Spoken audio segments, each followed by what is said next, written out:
I stand on it. Live good with your neighbors. Trouble. Don't be no warmonger. Hey. Peace be sweet. Welcome to my palace, place of sanctuary and peace. Mr. Chen, how are you? Good morning. Thank you for the welcome. How are you doing? I'm doing great. It's a blessed day that the Lord has made. Very grateful. Yeah, man.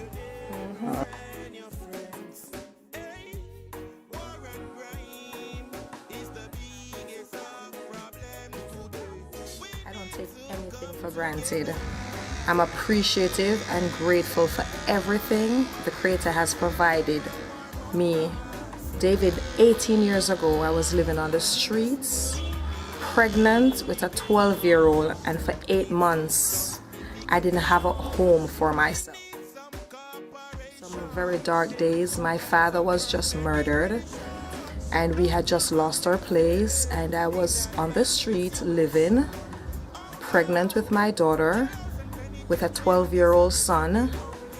And I am saying today, 18 years forward, I'm the happy, proud homeowner of 2 homes and an apartment, which is all God's mercy. And the reason for me saying that is to let people know that whatever you're going through, David, it gets better if you hang on. So I'm not crazy about material things. I know what it is to have, and I know what it is not to have. So wherever I am, I'm grateful. Health and life is the most important thing you can embrace. Let me just ask you. Yes. And just throw in there. Sorry to cut you in between, but when we talk about foreign, Jamaica, foreign, and when we go through certain things in Jamaica, and sometimes we don't appreciate what we have here until we go to foreign. Right. You got to foreign. What was your first experience in foreign, honestly speaking? Let me just hear it from you. Apart from reading it in the book, let me just hear it from you. First of all, Mr. Chen, I never wanted to migrate. I was living like a foreigner in Jamaica, saying I was well provided for. I had a beautiful home which my parents provided. I had everything that I needed that you would say a middle-class person should have. So I wasn't excited about foreign at all. You know, but my mother decided at that time she wasn't comfortable with the direction I was going in. As a 17-year-old that just had a baby, dropped out of high school, was up and down with the company, partying, the fights, the drama. She decided that, you know what, I needed a change of environment. And that's how she took me to the States. And when I went there, I was like, this is not the place for me. Were you thrown in a deep end? Yes. Yes, very much so. I've never lived on my own. Never lived on my own.